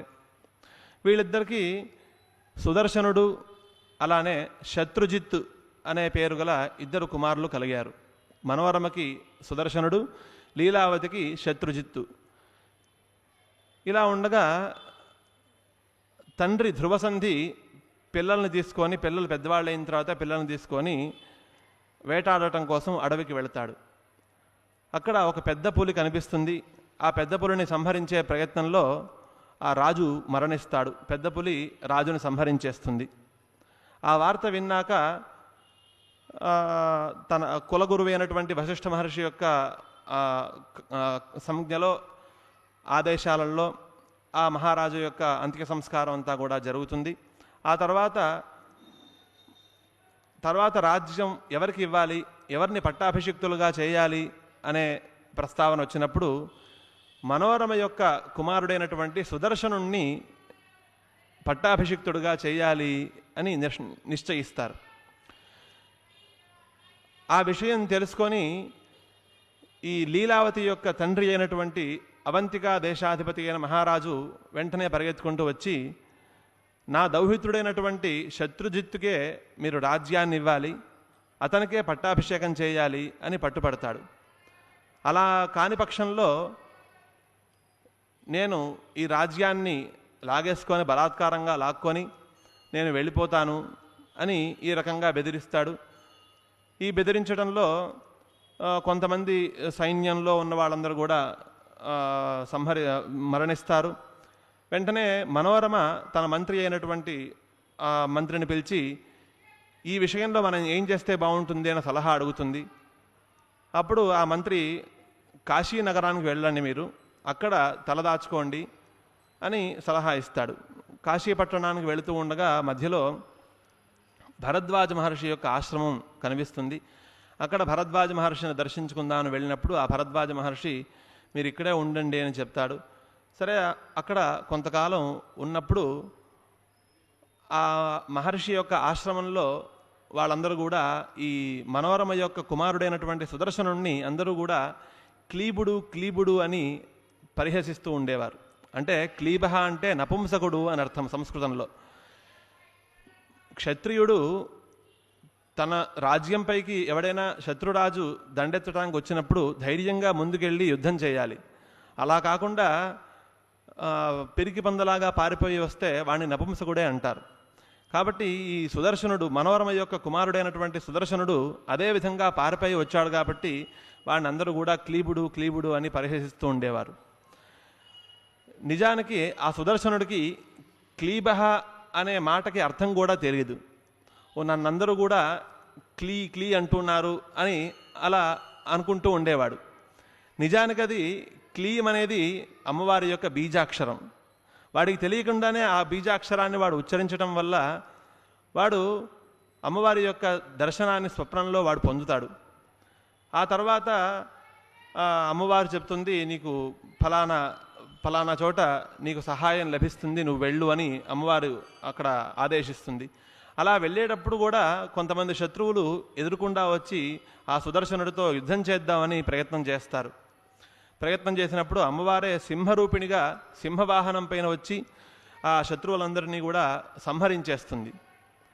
ఈ రకంగా రంకహ అంటే నిరుపేద, అంటే వాడు క్షత్రియుడైనప్పటికీ కూడా వాడి దగ్గర అంత సంపద ఉన్నప్పటికీ కూడా పేదరికాన్ని వాడు పొంది ఉంటాడు. ఆ పరిస్థితులు అలా వచ్చి ఉంటాయి. కాబట్టి ఆ పేదరికంలో ఉన్నటువంటి ఆ సుదర్శనుడు కూడా అమ్మవారి యొక్క అనుగ్రహాన్ని పొంది మంచి రాజుగా మంచి రాజ్యాన్ని వాడు పొంది మంచి రాజ్య పరిపాలకుడుగా పేరు తెచ్చుకుంటాడు. కాబట్టి ఇక్కడ ఈ శ్లోకం ద్వారా మనకు తెలిసేది ఏంటంటే అమ్మవారి యొక్క అనుగ్రహం ఎంతటిదో మనం దాన్ని లెక్కించలేం. ఏమీ తెలియకుండానే ఐం అనే బీజాక్షరాన్ని క్లీం అనే బీజాక్షరాన్ని పొంది వాళ్ళు ఎంతటి ఫలాన్ని వాళ్ళు పొందారో ఈ ఉపాఖ్యానాల ద్వారా మనకి తెలుస్తోంది. ఇక ఒక గురువుని ఆశ్రయించి ఒక మంత్ర స్వీకారం ఆ మార్గంలో ఆ పద్ధతిలో వెళ్ళి ఆ గురువు ద్వారా ఆ మంత్రాన్ని ఉపదేశాన్ని పొంది ఆ మంత్రాన్ని జపం చేస్తే ఎటువంటి ఫలం వస్తుందో మనం ఊహించుకోవచ్చు. ఏమీ లేకుండానే వాళ్ళు అటువంటి ఫలాన్ని వాళ్ళు పొందారు, అటువంటి ఔన్నత్యాన్ని వాళ్ళు పొందారు. కాబట్టి నిరాతంకో రంకో విహరతి చిరంకోటి కనకై తవాపర్ణే కర్ణే విశతి మనువర్ణే ఫలమిదం. అమ్మవారికి అపర్ణ అని పేరు. ఎందుకు ఆ పేరు వచ్చింది అని అంటే అమ్మవారు పరమేశ్వరుడికి సంబంధించి ఘోరమైనటువంటి తపస్సు చేసేటప్పుడు అనేక రకాలుగా చేసింది ఆవిడ. చుట్టూతా 4 దిక్కుల 4 హోమగుండాలని ఏర్పాటు చేసుకొని పంచాగ్ని మధ్యలో ఆమె ఘోరమైనటువంటి తపస్సు చేసింది. అలానే చలికాలంలో నదిలో మునిగి తపస్సు చేసింది. ఇలా ఘోరమైనటువంటి తపస్సులు చేసింది. కొంతకాలానికి ఆవిడ ఆహారాన్ని కూడా త్యజించింది. ఆ ఆహారం కూడా కొంతకాలం కేవలం ఆకుల్ని మాత్రమే స్వీకరించి ఆవిడ తపస్సు చేసింది. ఆ ఆకులు కూడా చెట్టు నుంచి కోసుకొని తీసుకోవటం కాదు, ఆ చెట్టు నుంచి స్వయంగా కింద పడినటువంటి ఆకుల్ని తీసుకొని వాటినే ఆహారంగా తీసుకొని ఆవిడ తపస్సు చేసింది. కాబట్టి కొంతకాలం తర్వాత వాటిని కూడా పరిత్యజించింది. కాబట్టి ఆవిడకి అపర్ణ అనే పేరు వచ్చింది. తవాపర్ణే కర్ణే విశతి మనువర్ణే ఫలమిదం జనఃకో జానీతే జనని జపనీయం జప విధౌ. నీ మంత్రాన్ని జపం చేసినట్లయితే ఎటువంటి ఫలం వస్తుంది అనేది ఎవడు తెలుసుకోగలడమ్మా అని ఈ శ్లోకంలో మనకి ఆ అమ్మవారి యొక్క అనుగ్రహాన్ని, అమ్మవారి యొక్క శక్తిని మనకి తెలియజేశారు భగవత్పాదులు. ఆ తర్వాత శ్లోకంలో చితాభస్మాలేపో గరళమశనం దిక్పటధరో జటాధారీ కంఠే భుజగపతిహారీ పశుపతి కపాలీ భూతేశో భజతి జగదీశైక పదవీం భవాని త్వత్పాణిగ్రహణ పరిపాటి ఫలమిదం అని అంటారు. పరమేశ్వరుడు చాలా శక్తివంతుడు. సృష్టి స్థితి లయకారుల్లో ఆయన లయకారుడు. ఆయన ప్రళయకాలంలో రౌద్రావతారాన్ని ఎత్తి ఈ ప్రపంచాన్ని అంతటినీ కూడా తనలో లీనం చేసుకుంటూ ఉంటాడు. ఆయన గురించి అనేక రకాలుగా చెప్తూ ఉంటారు. చితాభస్మాలేప, ఆయన ఎప్పుడు కూడా ఆయన శరీరానికి చితాభస్మాన్ని పూసుకుంటాడు. ఇక్కడ మహాకవి కాళిదాసు చితాభస్మం గురించి ఒకచోట చెప్తూ తదంగ సంసర్గమవాప్య కల్పతే ధ్రువంచితాభస్మరజో విశుద్ధయే తథాపి నృత్యాభినయ క్రియాచ్యుతం విలిప్యతే మౌళిభిరంబరౌకసాం. అందరూ కూడా ఆ చితాభస్మాన్ని అమంగళకరమైనటువంటిది, చాలా అసహ్యకరమైనటువంటిది అని దాన్ని అలా చేదరించుకొని దాన్ని పక్కన పెట్టేస్తూ ఉంటారు. దాన్ని ఆ పరమశివుడు తన ఒంటికి పూసుకుంటాడు. ఒంటికి పూసుకొని సాయంకాలం పూట నృత్యం చేస్తూ ఉంటాడు. అమంగళకరమైనటువంటి చితాభస్మం శివుని శరీరాన్ని తాకి శివుని శరీరంతో సంసర్గాన్ని పొంది అది మంగళకరంగా మారుతుంది. తదంగ సంసర్గమవాప్య కల్పతే ధ్రువం చితాభస్మ రజో విశుద్ధయే. ఆ చితాభస్మాన్ని కనుక మనం ధరించినట్లయితే మన పాపం అంతా కూడా తొలగిపోతుంది. తథాహి నృత్యాభినయ క్రియాచ్యుతం. అందుకనే దేవతలందరూ కూడా విలిప్యతే మౌళిభిరంబరౌకసాం, నాకు కావాలి నాకు కావాలి అని ఆ పరమేశ్వరుడు నాట్యం చేసే సమయంలో తన శరీరం నుండి జారి కింద పడినటువంటి ఆ చితాభస్మం కోసం కొట్టుకుంటూ ఉంటారట. దాన్ని తీసుకొని శిరస్సున రాసుకుంటూ ఉంటారట.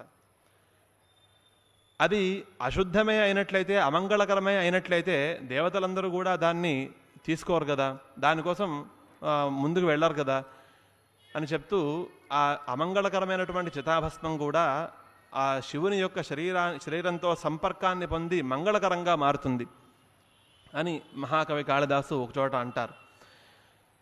ఈశ్వరుడు చితాభస్మాన్ని పూసుకొని ఉంటాడు. గరళమశనం, ఆయనకు ఆహారం ఏమిటి అంటే విషమే ఆహారం, హాలాహలమే ఆహారం ఆయనకి. గరళమశనం దిక్పటధర, ఆయనకి వస్త్రాలు ఏమిటి అని అంటే దిక్కులే వస్త్రాలు. జటాధారి కంఠే భుజగపతిహారి పశుపతి, ఆయన జటాజూటాన్ని ధరించి ఉంటాడు ఆయన. అలానే భుజగపతిహారి పశుపతి, వాసుకి అనే సర్పాన్ని ఆయన ధరించి ఉంటాడు, మెళ్ళలో సర్పాలను ధరించి ఉంటాడు, శరీరం అంతా కూడా చితాభస్మాన్ని పూసుకొని ఉంటాడు. వస్త్రాల మంచి వస్త్రాలు కట్టుకోడు ఆయన, ఎంతసేపు ఆ దిక్కులే నా వస్త్రాలు అంటాడు ఆయన. ఇంకా మనం ఆలోచించినట్లయితే కృత్తివాసాహ అనే పేరు కూడా ఉంది ఆయనకి, ఏనుగు చర్మాన్ని ధరిస్తాట ఆయన. కపాలి భూతేశో భజతి జగదీశైక పదవీం, ఆ చేతిలో ఒక పుర్రె ఉంటుంది, అది భిక్షాపాత్రగా స్వీకరించాడు ఆయన. భూతేశ, సమస్త భూతాలకి ఆయన ప్రభువు. ఇటువంటి లక్షణాలు ఉన్నవాడు జగదీశైక పదవీం, ఈ జగత్తుకి ప్రభువుగా ఉండేటటువంటి ఒక స్థానం ఉంది, ఆ స్థానాన్ని ఆయన పొందాడు. దానికి కారణం ఏమిటమ్మా అంటే భవాని త్వత్ పాణిగ్రహణ పరిపాటి ఫలమిదం. ఆయన నీ చేతిని పట్టుకున్నాడు ఆయన. నిన్ను వివాహం చేసుకునే సమయంలో, పాణిగ్రహణ సమయంలో నీ కుడి చేతిని పట్టుకున్నాడు ఆయన. పట్టుకొని ఇటువంటి ఔన్నత్యాన్ని, ఇటువంటి జగదీశైక పదవిని ఆయన పొందాడు. ఇదంతా కూడా నీ యొక్క అనుగ్రహమే. నీ చలవ లేకపోతే, నీతో సాంగత్యం లేకపోతే, నీ తోడు లేకపోతే ఆయన కూడా ఆ జగదీశైక పదవిని ఆయన పొందలేడమ్మా. భవాని త్వత్ పాణిగ్రహణ పరిపాటి ఫలమిదం, ఈ ఫలమంతా కూడా నీదే అని శంకర భగవత్పాదుల వారు ఈ శ్లోకంలో చెప్పి ఉన్నారు.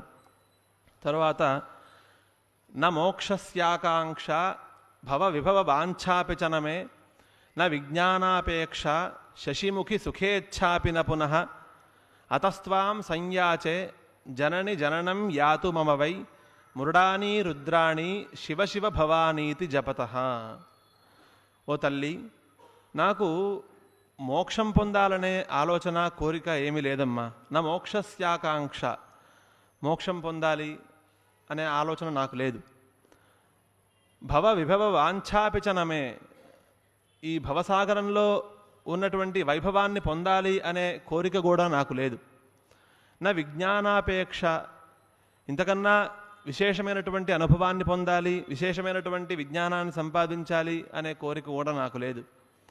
శశిముఖి సుఖేచ్ఛాపిన పునః, సుఖాన్ని పొందాలి అనే కోరిక కూడా లేదు. చూడండి, ఇక్కడ మామూలుగా సాధారణంగా లోకంలో జనాలందరికీ కూడా నేను సుఖంగా ఉండాలి, నేను ఎప్పుడు కూడా కష్టాన్ని పొందకూడదు, ఇది సార్వజనీనమైనటువంటి కోరిక.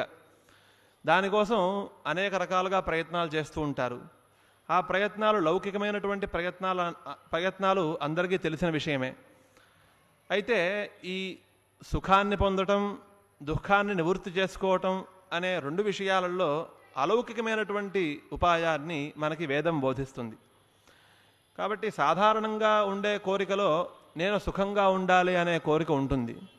అయినా ఇక్కడ భగవత్పాదులు సుఖేచ్ఛాపిన పునః అంటున్నారు.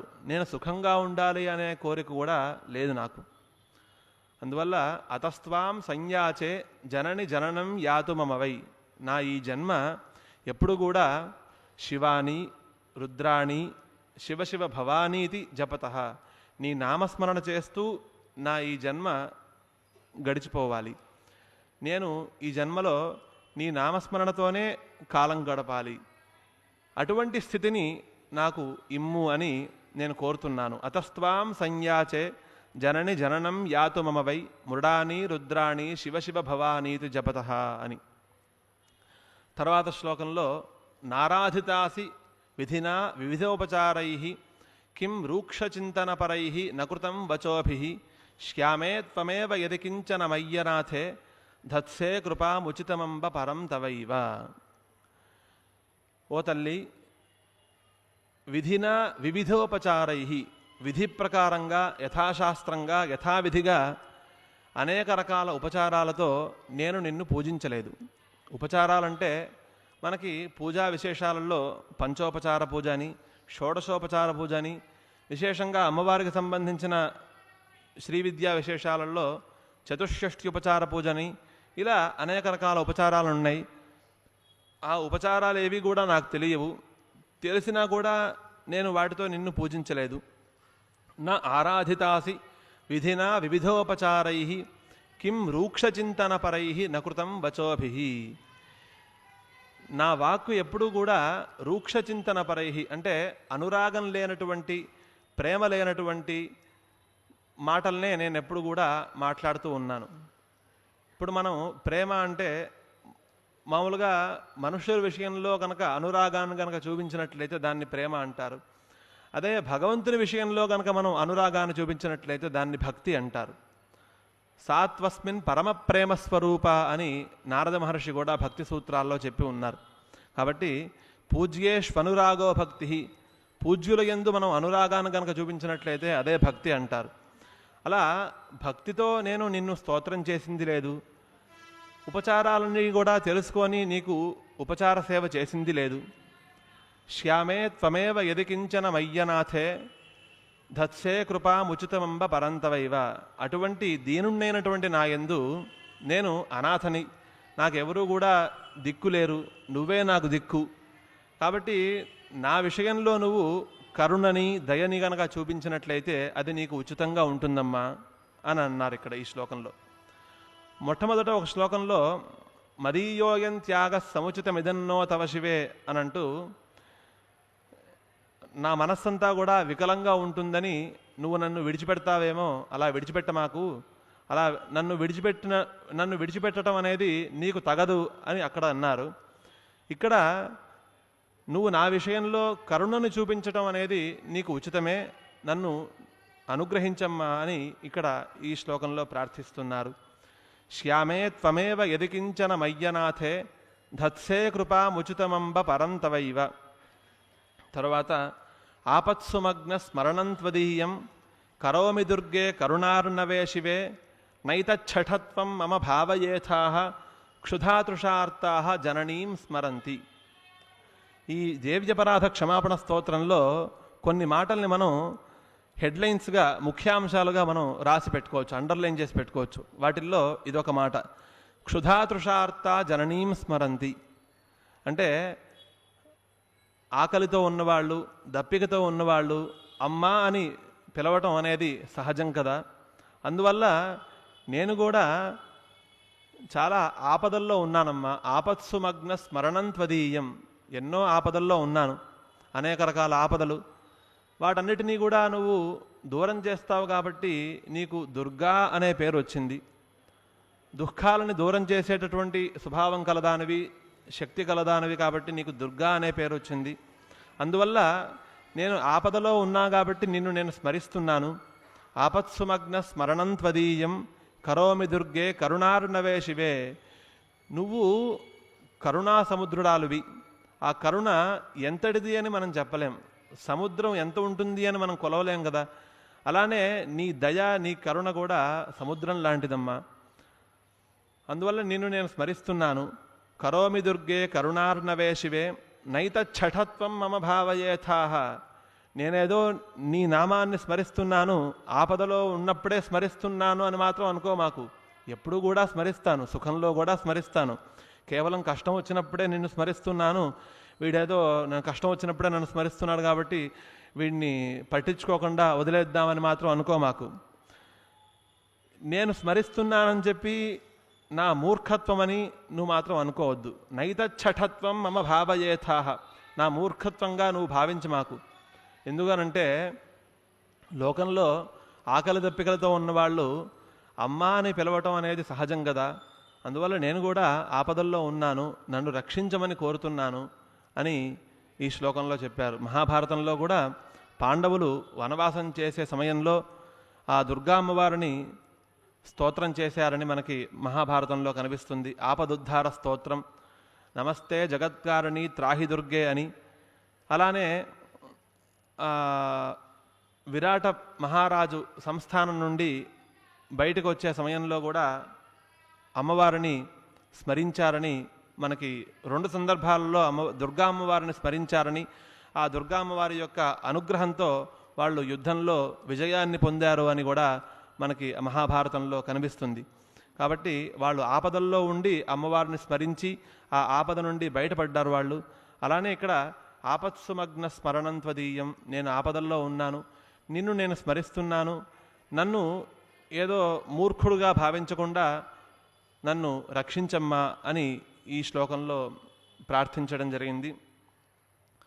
జగదంబ విచిత్రమత్రకిం పరిపూర్ణ కరుణాస్తి చేన్మయి అపరాధ పరంపరావృతం నహిమాతా సముపేక్షతే సుతం. ఓ తల్లి, నీ భక్తుణ్ణైనటువంటి నా విషయంలో దయచూపమని ప్రార్థించాను. నువ్వు ఆ విషయంలో మళ్ళీ నువ్వు ఆలోచిస్తావేమో, అలా ఆలోచించమాకు. నీ భక్తుణ్ణైనటువంటి నీ పుత్రుణ్ణైనటువంటి నా విషయంలో నువ్వు దయచూపడంలో విచిత్రం ఏముందమ్మా? జగదంబ విచిత్రమత్రకిం పరిపూర్ణ కరుణాస్తి చేయన్మయి, నీ పరిపూర్ణమైనటువంటి కరుణని దయని అనుగ్రహాన్ని నా యందు చూపించు. అపరాధ పరంపరావృతం నహిమాతా సముపేక్షతే సుతం. మొదట్లో మనం తదేతత్ క్షంతవ్యం అని అమ్మవారిని స్మరించాం, క్షమించమని ప్రార్థించాం. దానికి కారణాలు కూడా మనం చెప్పాం. ఇలా అనేక రకాల కారణాలతో నేను అపరాధం చేసి ఉన్నాను, కాబట్టి నా యందు దయచూపమ్మా. పుత్రుడు గనక తప్పులు చేస్తూ ఉంటే తల్లి ఊరుకుంటుందా? వాడిని దండించి శిక్షించి అలా కాదురా ఇలా చేయాలరా అని చెప్పదు. అలానే అపరాధ పరంపరావృతం నహిమాత సముపేక్షతే సుతం, నేను అజ్ఞానం వల్ల అనేక రకాల అపరాధాలు చేస్తూ ఉంటాను. ఆ అపరాధాలన్నిటినీ కూడా మన్నించి నువ్వు నన్ను మంచి మార్గంలో పెట్టి నాకు మంచి ఉపదేశాన్ని చేసి మంచి జ్ఞానాన్ని ప్రసాదించు అని ఈ శ్లోకంలో ప్రార్థన ఉంది. అపరాధ పరంపరావృతం నహిమాతా సముపేక్షతే సుతం. చిట్ట చివరిగా మత్సమః పాతకీ నాస్తి పాపఘ్ని త్వత్సమానహి. పాపాలు చేసే వాళ్ళల్లో నాతో సమానమైన వాళ్ళు ఎవరూ లేరమ్మా, నేనే పాపాత్ముణ్ణి. మత్సమః పాతకీ నాస్తి. అయితే పాపఘ్ని త్వత్సమానహి, ఆ పాపాలన్నిటినీ కూడా నాశనం చేసేటటువంటి, పాపాలన్నిటినీ కూడా తొలగించేటటువంటి సామర్థ్యం కల వారిలో నీతో సమానమైన వాళ్ళు ఎవరు లేరు. కాబట్టి నిన్ను నేను ఆశ్రయించాను. నువ్వు గనక నన్ను అనుగ్రహించినట్లయితే నేను ఈ ఆపదల నుండి, ఈ సంసారం నుండి బయటపడతాను నేను. కాబట్టి నన్ను ఎల్లప్పుడూ కూడా అనుగ్రహిస్తూ ఉండు.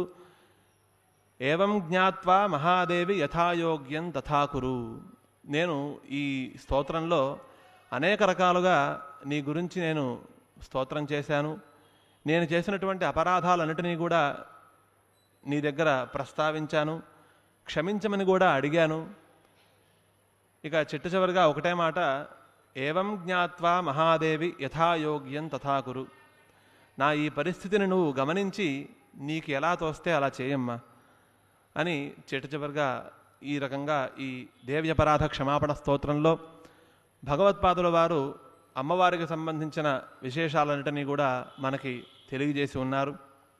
ఆ ప్రకారంగా ఆ తల్లి జగజ్జనని జగన్మాత మనల్ని అనుగ్రహిస్తూ ఉండాలని, మనం ఎల్లప్పుడూ కూడా ధర్మ మార్గంలో నడిచేలాగా మన బుద్ధిని ప్రసాదించాలని, ఆ బుద్ధిని ప్రేరేపించాలని దేవి భాగవత ప్రారంభంలో ధియాంయోనః ప్రచోదయాత్ అని మొట్టమొదటి శ్లోకం ద్వారా అమ్మవారిని ప్రార్థన చేస్తారు.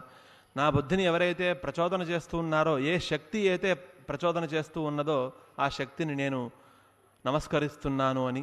కాబట్టి అటువంటి సర్వశక్తి స్వరూపిణి అయినటువంటి ఆ దుర్గామాత మనకి సకల భయాలన్నిటినీ కూడా దూరం చేసి మనల్ని అనుగ్రహించమని ప్రార్థిస్తూ, ఈ రోజున మనకి అనేక రకాల భయాలు కలుగుతూ ఉన్నాయి. ఎప్పుడు ఎటువంటి వార్త వినాలో అనే భయం, బయటికి వెళ్తే ఏం జరుగుతుందో అనే భయం, ఇవాళ ఈ క్షణంలో ఇలా ఉన్నాం తర్వాత ఏం జరుగుతుందో అనే భయం, ఇలా అనేక రకాల భయాల నుండి ఆ అమ్మవారు కాపాడమని, భయేభ్యస్త్రాహినో దేవి దుర్గే దేవి నమోస్తుతే అని మనందరం కూడా అమ్మవారిని ప్రార్థన చేద్దాం. అమ్మవారి యొక్క కరుణ మనందరిపైన తప్పనిసరిగా ఉంటుంది. ఎందుకనంటే తవసుత అని అన్నారు కదా, మదీయ విరళ తరలోహం తవసుత. లోకంలో అనేక మంది ఉండొచ్చును కాక, కానీ వాళ్ళల్లో నేను కూడా ఉన్నా కదా, పుత్రుల్లో మేము కూడా ఉన్నాం కదా. కాబట్టి అమ్మవారి యొక్క కరుణ పుత్రులపైన తప్పనిసరిగా ఉంటుంది అనే భావనతో అమ్మవారిని ఎల్లప్పుడూ కూడా మనం స్మరిస్తూ ఉందాం. మనం త్రికరణ శుద్ధిగా మనం ఎప్పుడైతే అమ్మవారిని స్మరిస్తామో అమ్మవారు తప్పనిసరిగా అనుగ్రహిస్తుంది. మనసా వాచా కర్మణ, ఈ త్రికరణాల్లో కూడా మనస్సులో ఎటువంటి వైకల్యం ఉండకూడదు. ఒకవేళ వాక్కులో కానీ క్రియలో కానీ ఒకవేళ రవ్వంత ఉంటే అది పెద్దగా పరిగణించే విషయం కాదు. కానీ మనస్సులో మాత్రం వక్రత్వం లేకుండా, కుటిలత్వం లేకుండా, రుజుస్వభావం అంటే సూటిగా నిర్మలంగా ఉండేలాగా మనం అమ్మవారిని మనస్సులో ప్రార్థన చేస్తూ ఉండాలి. ఈ విధంగా త్రికరణ శుద్ధిగా మనం అమ్మవారిని కనుక స్మరించినట్లయితే అమ్మవారి యొక్క అనుగ్రహం మనకి తప్పనిసరిగా ఉంటుంది. ఆ అమ్మవారే అన్ని రకాల ఫలాలని ఇస్తూ ఉంటుంది. ఆవిడ యొక్క సహస్రనామాల్లో కానీ అష్టోత్తరాల్లో కానీ అనేక రకాల ఫలాలను ఇచ్చేటటువంటిది. జ్యోతిష్టోమ ఫలప్రదాయై నమః, స్త్రీణాం సౌభాగ్యప్రదాయై నమః, ఇలా అనేక రకాల నామాలు అమ్మవారికి సంబంధించి ఉన్నాయి. మనం దేవీ భాగవత పురాణాన్ని మనం పరిశీలించినప్పుడు విష్ణుమూర్తి, బ్రహ్మదేవుడు మొదలైనటువంటి వాళ్ళందరూ కూడా దేవీ యజ్ఞాన్ని చేసి వాళ్ళు ఎంతో అమ్మవారి యొక్క అనుగ్రహాన్ని పొందారని, అలానే చండీ సప్తశతిలో కూడా దేవతలందరూ కూడా ఆ రాక్షసుల్ని ఓడించలేనటువంటి పరిస్థితి వచ్చినప్పుడు అందరూ కలిసి ఆ శక్తిని ఆరాధించారు, ప్రార్థించారు. అప్పుడు ఆవిడ ఆ మహిషాసురుడు, చండముండులు, అలానే రక్తబీజుడు మొదలైనటువంటి మహారాక్షసులందరినీ కూడా సంహరించి లోకాన్ని, దేవతల్ని అనుగ్రహించింది. అలానే ఒకానొక సందర్భంలో లోకంలో దుర్భిక్షం ఏర్పడ్డప్పుడు మహర్షులు, దేవతలందరూ కూడా అమ్మవారిని ప్రార్థించినప్పుడు అమ్మవారు శాకంభరి దేవిగా అనుగ్రహించి అందరికీ కూడా ఆహారాన్ని అందించి అనుగ్రహించింది. కాబట్టి అమ్మవారు సర్వశక్తి స్వరూపిణి. అమ్మవారి యొక్క అనుగ్రహం మనందరిపైన ఉండాలని ప్రార్థిస్తూ, ఈ సందర్భంలో అమ్మవారికి సంబంధించిన కోటి కుంకుమార్చన సందర్భంలో ఇటువంటి అవకాశాన్ని ఇచ్చినటువంటి అహం బ్రహ్మాస్మి కార్యకర్తలకి, అలానే జగద్గురువుల పాదార విందాలకి నా కృతజ్ఞతాపూర్వక ధన్యవాదాలను తెలియజేసుకుంటూ విరమిస్తున్నాను. స్వస్తి.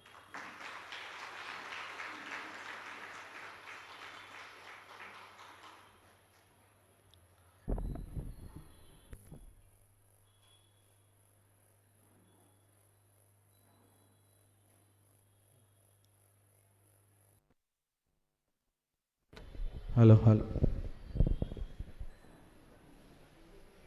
పవిత్రమైన ఆషాఢ శుక్రవారం సాయంత్రం వేద శాస్త్రాలు అభ్యసించిన సలక్షణ ఘనపాటి మనకి దేవి అపరాధ క్షమాపణ స్తోత్రం మీద మనకిచ్చిన ఈ ప్రవచనానికి మించిన నిదర్శనం ఏముంటుంది అమ్మ దయకి మన మీద.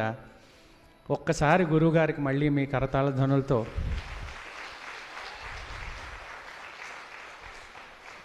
అంతటి విద్వత్ ఉన్నవారు అంత సరళమైన భాషలో మనకి ఆ స్తోత్రాన్ని అమృతమయంగా మనకి అందజేశారు. గురువుగారు మీరు మళ్ళీ ఎప్పుడైనా కూడా మనకి అమ్మవారికి సంబంధించిన ఏదైనా ఒక అంశం మీద మంచి సందర్భంలో మళ్ళీ ఈ శంకరమఠానికి మీరు రావాలి, మీరు అడిగితే వస్తారు.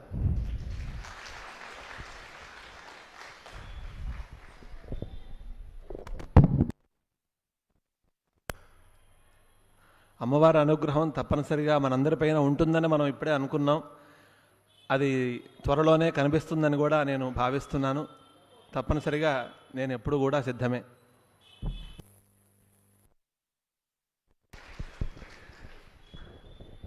గురువుగారికి చిరు సత్కారం. అయ్యా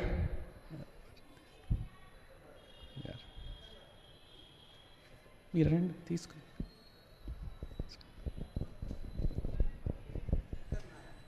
శంకరనారాయణ గారిని గురువు గారిని సత్కరించవలసిందిగా కోరుతున్నాను. జానకరామ్ శాస్త్రి గారు మీరు రావాలి.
ముఖ్య గమనిక, భక్తులందరూ అమ్మవారి రథసేవలో పాల్గొనాల్సిందిగా మనవి.